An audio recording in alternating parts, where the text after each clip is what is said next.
Hey everybody, welcome back to the shop. Today we're going to work on the box that I promised I was going to build for you in the Essential Tools video. So this box is going to be built with the tools in that video. If you haven't seen it, I'll put a link for it up there. You can go back and check it out. Truth be told, I have to admit my goof-ups when I make them. I have been filming this video for a couple of hours now and went to do some editing and had my first kind of oopsie moment with the camera. For those of you who know, my older videos were done on a 1080p Canon 70D camera. I'm using my Panasonic GX8 now in 4K, and I did a little oopsie here, and I kind of looked at the screen. You know, when I look into these lights and look at the screen, it's a little difficult to see. I saw my face was in the box, so I was in focus. Things looked good. I think it is now. I hope it is. But I didn't notice that I spent 2 hours filming this box to this point right here, but the whole bench wasn't in the field of view. The field of view stopped right around here. So what I filmed was a whole bunch of me talking to the camera. You could see my face, you could see my hands moving, but it cut off right around here, so you didn't know how I got to this point, which it doesn't help you at all, does it? Hey guys, here's a little example of what I did wrong, just for giggles. So what I'm going to do, I mean, I'm not going to trash this. We got to this point. But also, because this box build is coming from a kind of beginner's video on essential tools for beginners, I don't want to just explain to you what I did and start going from here. So we're going to put this aside for a minute. Luckily, I'm down to the last 2 pieces of scrap that I've used to build this box and the last box. So I'm going to prepare these 2 pieces and make one corner of a box like I did here. The other 3 quarters are the same, and then it's just gluing it up and clamping it. Then I'll come back to here and we'll move forward with the box. I didn't want to just bounce ahead and say, oh yeah, I just planed them down, cut them square, put them in the shooting board, and squared them up and glued them together, which is in essence what I did. But we're going to actually do it on these 2 pieces so you see it. Then I'm going to jump forward to the glue up, move forward protecting this, because you know, as you all know, when I said last time in the previous video we were going to do a butt joint box, butt joints are pretty weak. They're not that strong. This thing's been in the clamps for a day and a half now. So the glue's dry, and you know, I could take these clamps off and it would hold, but we're gonna secure this with some steel nails, and then we're going to put some dowels in here to really secure it and make it strong. All of that can be done with the essential toolkit we have. More on that later, so I'm going to take this guy, put him aside. We'll get back to him. It was my unfortunate mistake. This piece of hardboard here is here because it's going to be what I use for the bottom. When I make these things, the use for this box is going to sit on my desk. I, like a lot of people, you know, to do the video editing, I use a Apple iMac. And the Apple iMac is a screen that has a little area under it. This box is going to go in that area because I keep SD cards, another pair of glasses, the rag that I clean my glasses, a couple of little widgets that I use on my desk. They're just laying under there. They get knocked around. I'm going to put this box under there and put all these things in it just so that everything's in a nice place. And that's why it's just a plain hardboard bottom works fine for that. So what we need to do is get our shooting board out and our saw. Now if you remember back to the essential tool kit, the first tool I talked about was the buck saw. We don't need the buck saw for this particular project because we are using scraps to build something. The buck saw is used when the board is bigger than your area and you need to break the lumber down to get it to the bench to work on. So we're going past that step. The next thing we're going to use will be the square and the marking knife to make some lines that we can cut to with the back saw. The only thing I don't like about this knife is it is a little bit of a pain to open. Alright, so I'm just going to make a cut.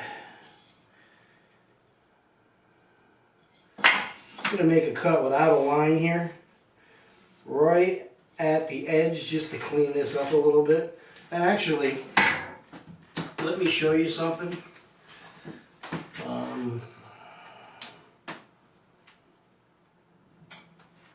I'm going to stop this for a second because I want to get the proper chisel that I told you I'd show you.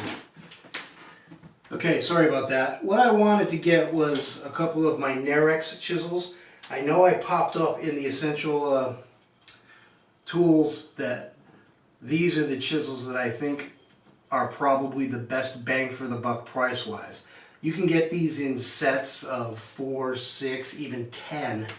You don't need the set of 10. I actually have the set of 10, but I have a chisel problem, so don't do what I do with chisels, do what I say, which is buy yourself a couple, 3 that you need and work with them. I got the 1 inch here and the 1/4 inch chisel out. These chisels individually I believe sell for about $11 a piece. Now granted, this set of Aldi chisels are about $1 a piece, and you know, the steel, you know, there ain't a lot of difference there, the looks-wise and performance-wise. The steel I think is okay on this Aldi chisel. If you can find an Aldi, it's worth the $6 to play with them. I mean, you can see here, this plastic crap is breaking down already. This hoop is coming off. This isn't wood. This looks like wood. This is plastic. And from here back, these chisels are just garbage. It is unfortunate. They used to make them with wood. They don't anymore. Which is why I believe, you know, if you can find yourself a set of the old Marples blue chips on eBay or something, somewhere used, whatever your used bargaining is, these are excellent chisels. You can probably find a set of 4 of these for $30 or $40, and it's worth it. These are great chisels. But these can be had anywhere in the world just about for about $11 a piece. So why do I need a chisel to cut a line, you ask? Let me show you. If you take, we don't have to measure anything here because I just want to cut a straight line and square this end up. So if I take my square and make myself a line, what I can do is then, on the waist side, take the chisel and just make a little V right down the length of the width of the board. And I'll show you what this is going to do in a second. I just took this chisel out of a box and it's honestly not prepared for work, but it'll do this. I do need to sharpen it. But as you can see, what it's done is it's made a little channel here for the saw to run in. If you remember when I was building a few, the other box, and honestly when I was building this bench hook as well, I was having problems with the saw wandering this way. So I was getting a board that wasn't square this way, it was like this. If you use the combination of the miter slot and this ridge that we made and make the cut,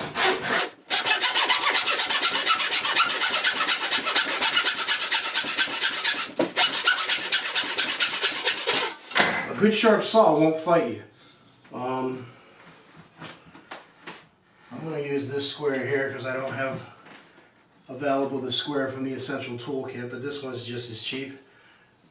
So as you can see here, I'm still off this way a little bit, which happens because we know this line is a little off, but I'm pretty close to square at this edge. So the line that I scribed with the chisel, the saw stayed in, so I have a fairly square end. Now the next step in this process is to take our shooting board and our plane, which is hanging back here. I believe the number 5 is the plane that I had in the kit. this side. So what I want to do is I want to waste a little bit here on the corner.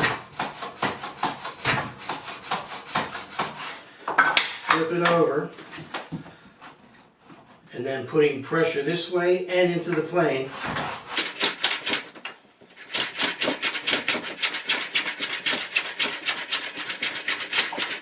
Just continue to slice until you get,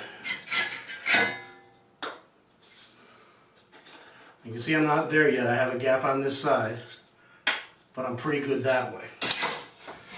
So the gap was on this side, so this should be cutting on the top of the board.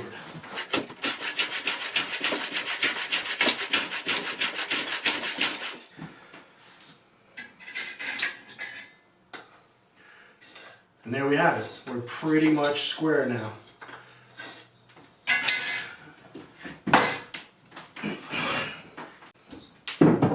The next step in this process is this board needs to be flat.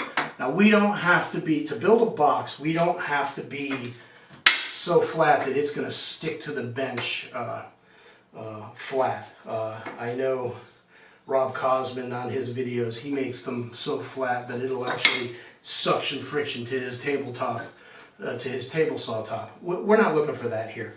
What I'm looking for, and unfortunately this piece of scrap has a knot in it, which is going to be a pain.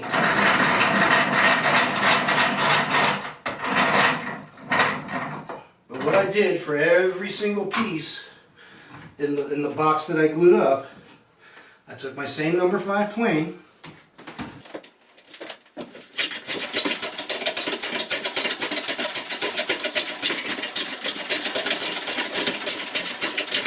I gave it some passes to clean up the you know, the weathered look. You take your plane and go like this, and honestly, it's a little high in this middle third right here, meaning the plane is sitting flat for this 3/4, and there's a gap here. So what I want to do is bring the rest of this down a little bit. So I'm not going to cut right here at this edge.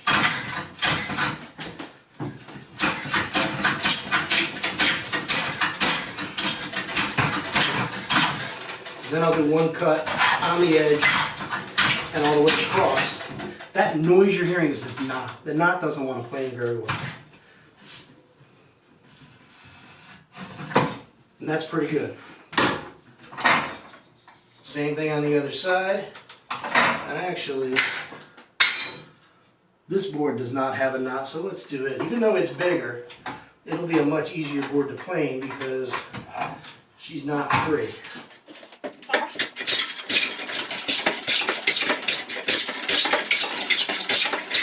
Nice cleanup passes there. As you can see, the board cleaned up nicely. One thing you can do is put it down on your bench and push at the corners. And here, it ain't moving at all. But if I push here and here, there's a little bit of movement, which means these two corners are a little high. So when you flip it over, it's these two.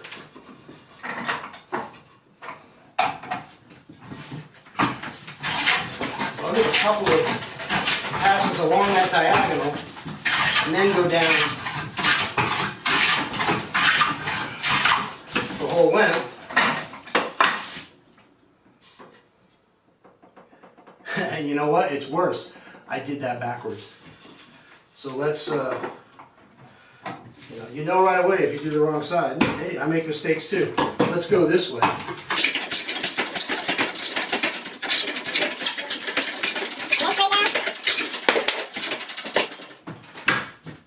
It's a perfect example of why the base of this bench is not what I need.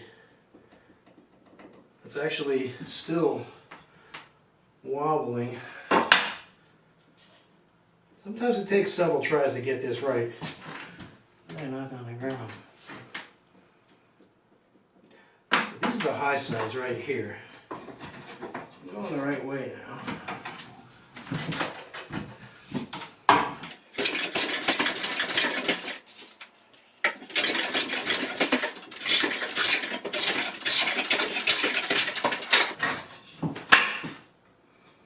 Okay, it's got a little wobble, and obviously transfers to that side. This side,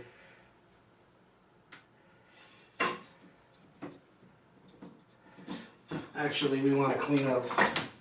We want to clean up this weathering.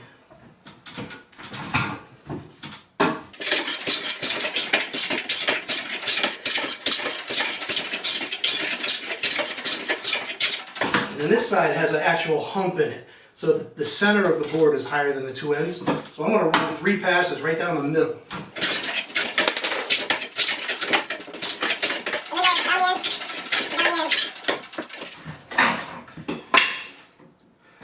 Okay, this board is now fairly flat. It's flat enough for the box we're building.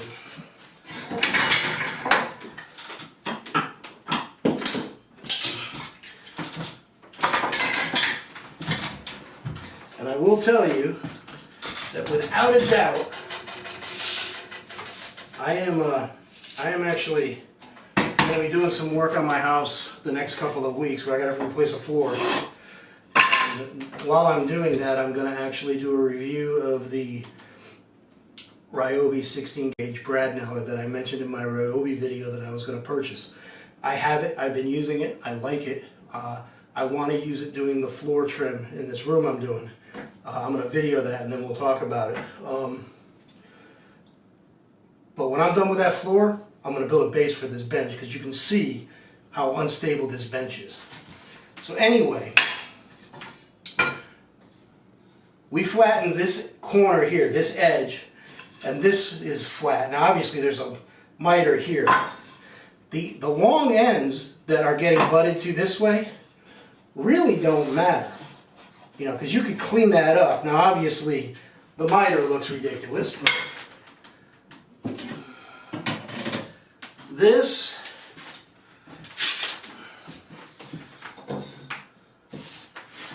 board is ready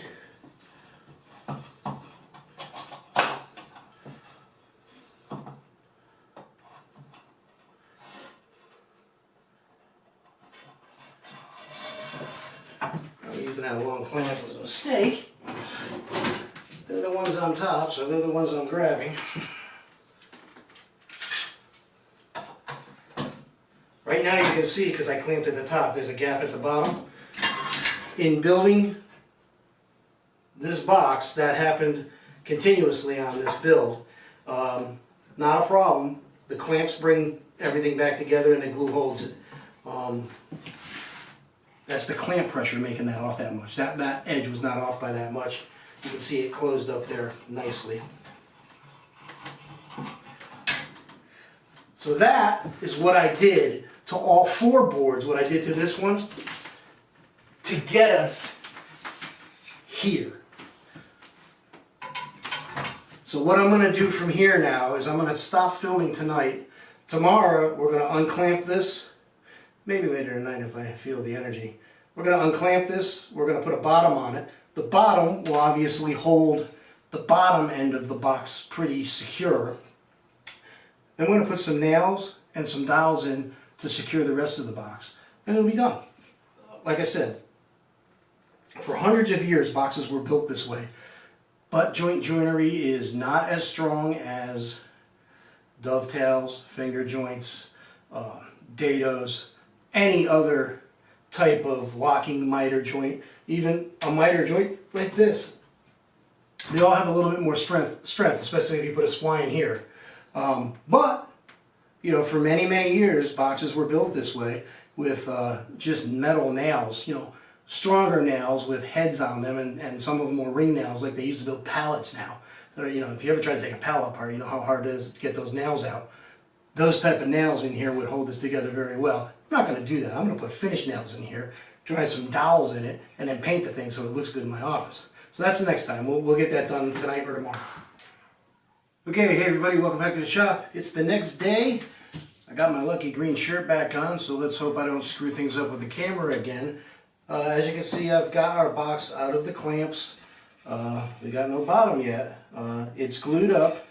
It's fairly strong. What I want to do is, to begin with, I want to put some nails in this thing to kind of secure it. When you're putting nails in end grain on wood, any wood, but especially pine, you need to pre-drill. So I've got myself a drill bit in here that is approximately the right thickness for these brads I'm going to use. These look like they're about an inch and I'm going to say these are 1.5 inches finished nails. They're not really brads. They got a little bit of a finish head on them. But we'll set them down. I don't remember exactly what they are because I like to use this screw bag that has 8 little pouches in there, and you know, 4 of them have screws and 4 of them have nails. So I don't really remember the exact size of the nail, but I just measured it to the drill bit, and here we go. So what I'm going to do is put one, and I'm just eyeballing for the middle here. Like I said, this isn't exact because I am going to bury these and paint this, so you won't see where the holes are. So doing, you know, some kind of special math and then measuring to make the holes look perfect isn't needed.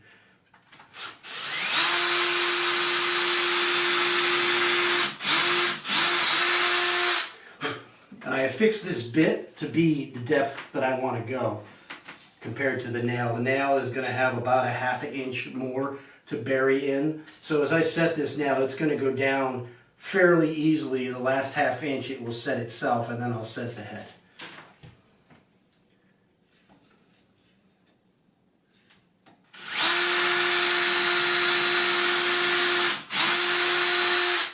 You notice I got the drill on the slow setting. Don't want to do anything to split this wood out.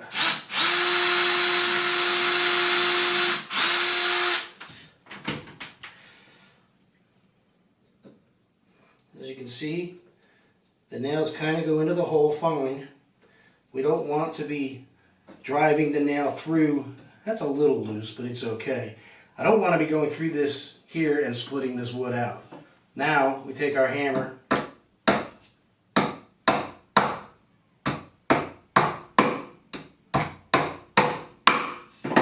and bury them. And then I was going to pull my nail set out, but like everything in this little 11-foot area, it's not readily available, so I'm just going to set these with another nail. You can get a set of nail sets at Harbor Freight for like $3. They're so cheap I didn't bother adding them to the essential tool kit. But using another nail will work. It's a little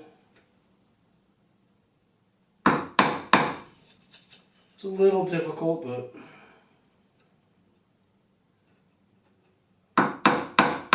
like I said, I just want them buried a little bit because I'm going to paint these. So what you would do now is do this side and then here. I'm going to cheat a little bit. If you're using the essential tool kit, you need to do 9 more nails just like that. But what I want to do is break out a little teaser for my next video. For those of you that watched my Ryobi tools video, I mentioned at the end that I was interested in saving some space in here by getting one of their Airstrike nail guns. I decided to go with the 18 gauge brad nailer. I think it's just, you know, I don't really want to buy 3 of them. I went for the one that was the closest bang for the buck for what I need, and that would be the brad nailer. The 15 and 16 gauge finish nailers are a little much for what I do in this little room, and the pin nailer, you know, I'd love to have the pin nailer as well, but honestly, I have an air pin nailer that if I have to use it, I'll go downstairs and use it. So this,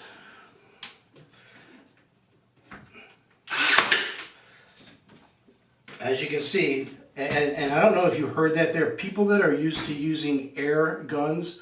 There is about a ½ second delay with this gun, and it's just something you have to get used to. It has to compress the air or whatever it does to do the strike internally because it doesn't have an air compressor plugged into it. It's not always loaded, ready to fire. That's the only negative, well, that's one of the two negatives I've found to this gun, and this is not the review for this gun. I am going to do a video on this gun next. This is a little teaser to let you know I got it and it's coming. And as you can see, it is pretty easy to use, much easier than what I had to do with that hammer.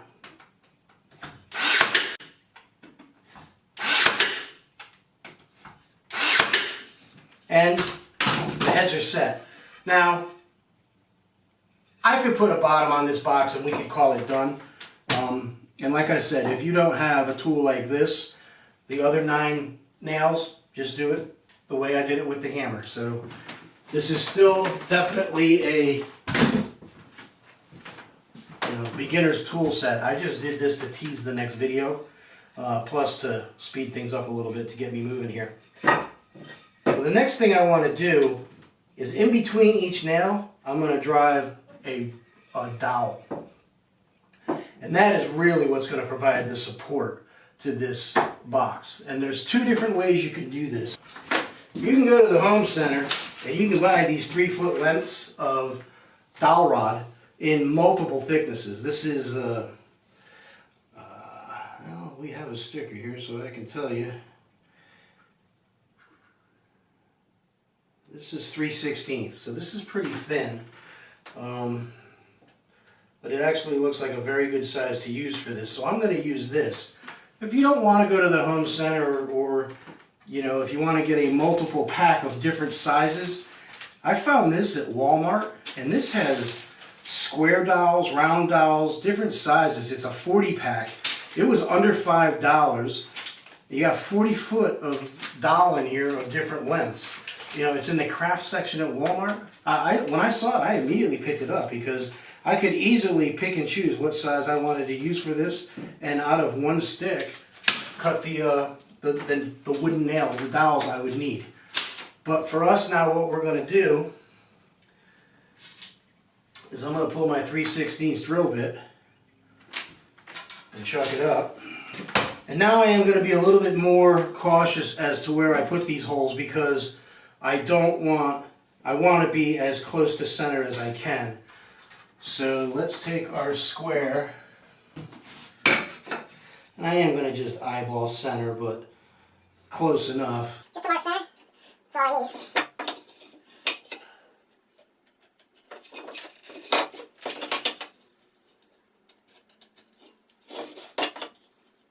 Yeah, this is totally eyeballing. And then what I'm going to do is actually go in 1 inch.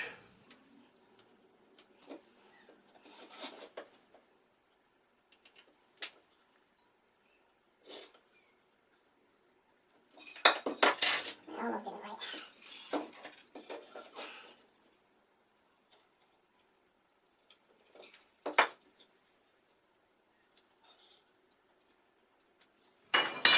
Okay. Goodbye pencil.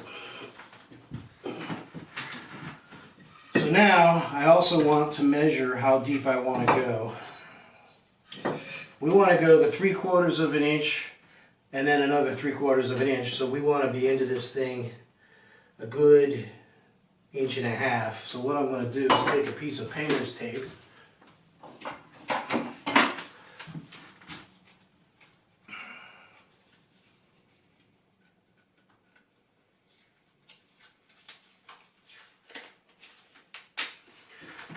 Make a little flag at 1.5 inches on the drill bit.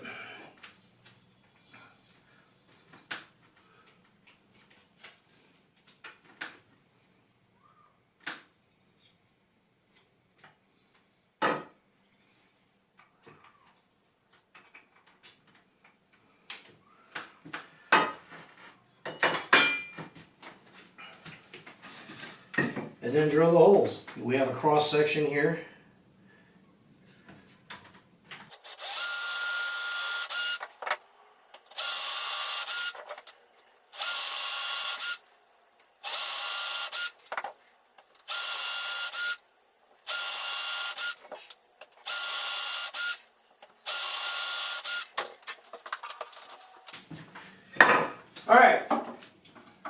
obviously the last thing we need to do is cut ourselves some wooden nails. The easiest way to do that is pull out your trusty shooting board, which I keep calling the bench hook a shooting board. I gotta stop doing that. And then what we're gonna do is take one of these spring clamps.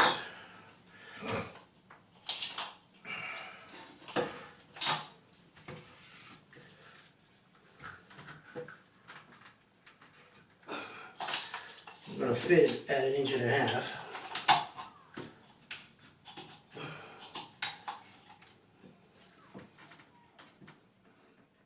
I'm going to make them a little longer than 1.5 inches because I drilled those holes 1.5 inches, and I want about 1/4 inch sticking out when these things bottom out. So I'm going to make these little wooden nails 1 inch and 3/4.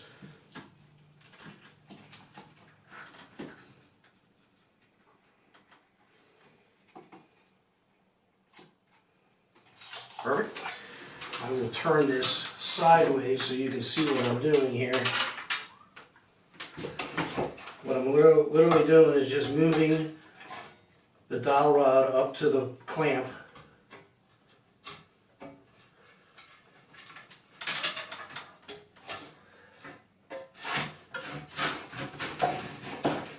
Obviously it's harder to do when it's not seated, but a couple of quick pushes and it's... 2, 4, 5, 2 more. 6, 7.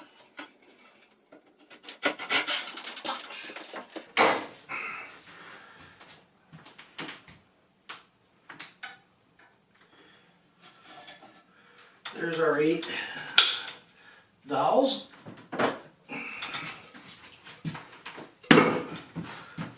Now what we want to do is do a little test.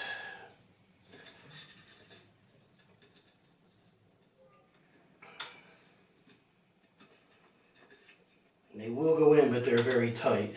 So now it's just a matter of filling these things with glue, hammering them home.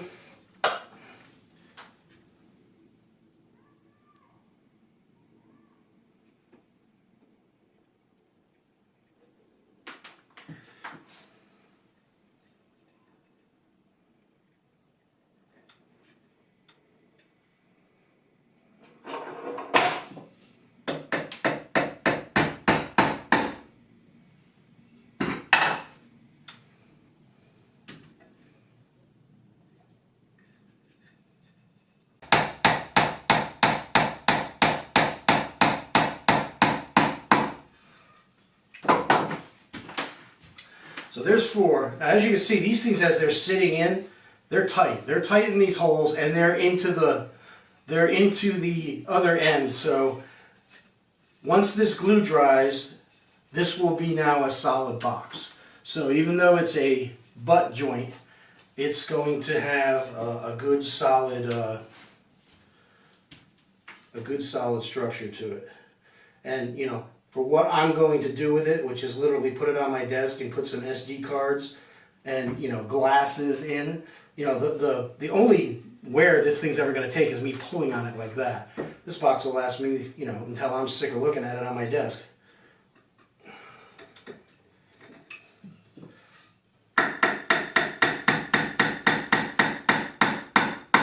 You hear that last little thud was a little deeper sounding. That's when you know you're in. Once you get that deep thud, you're in.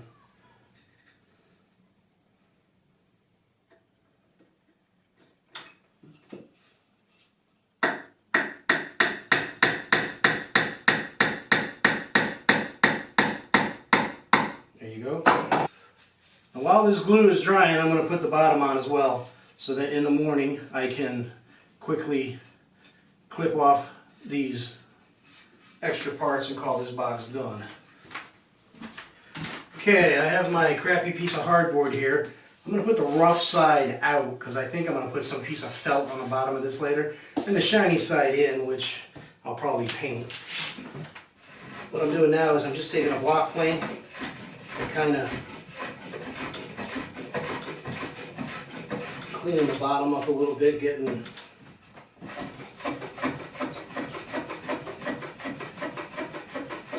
it flat for sandpaper. Sandpaper. I will sand this whole thing tomorrow morning before I paint it. Right now I'm just trying to get it where I'm going to take the bottom smoothly. You can hear there, I don't know if you can hear it now, there's a ridge there.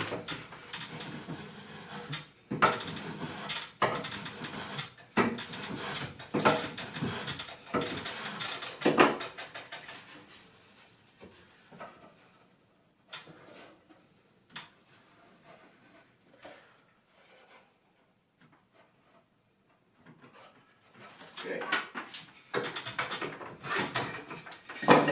Final step.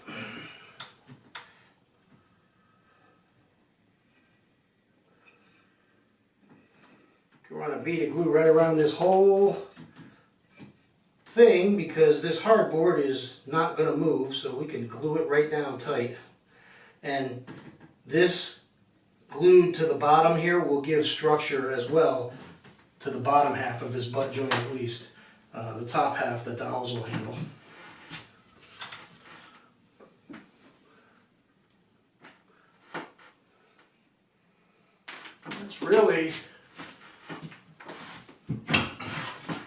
That's it in a nutshell. I'm not going to use these finish nails here. Perfectly honest, the heads are too small. They'll go right through this hardboard. They're not going to provide any structure at all. But the glue will do all it needs. We'll let that dry. Tomorrow morning, I'll cut the edges of the dowels off, sand this thing down, we'll call it good. Hey guys, welcome back. I've got the box, the bottom's on the box. I've got it in the vise here. What I want to do is cut these dowels off. I'm going to introduce to you a optional tool. I do remember in the essential tool kit, when I put that kit together for you, I did say there'd be some optional tools. This first one is a shark saw again. It's the Shark Pull Saw number 10-2204. It is a very sharp saw. Band-aid on the thumb would let you know that. I've already cut 2 of the dowels off, and in doing that I've cut my thumb. So you have to be careful with this saw. Always work away from yourself, which I did not do, but now I am. As you can see, this saw very smoothly is removing the dowels. For those that want to know, I started doing these like this, and it went right into my thumb. Always work away from yourself with any sharp object.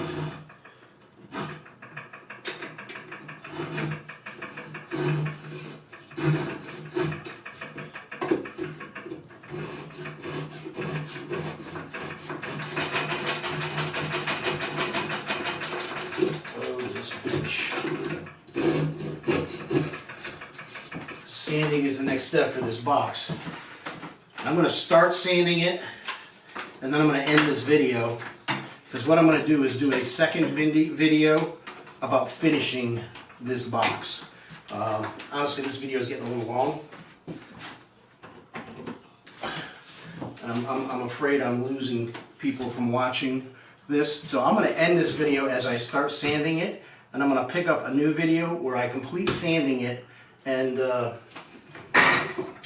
as you can see here, the bottom is on it. It's rough right now. I left it overhang a little bit. The next video will be finishing the sanding, filling the nail holes, and painting this thing, making it look nice. So I'll leave you here with a little bit of sanding.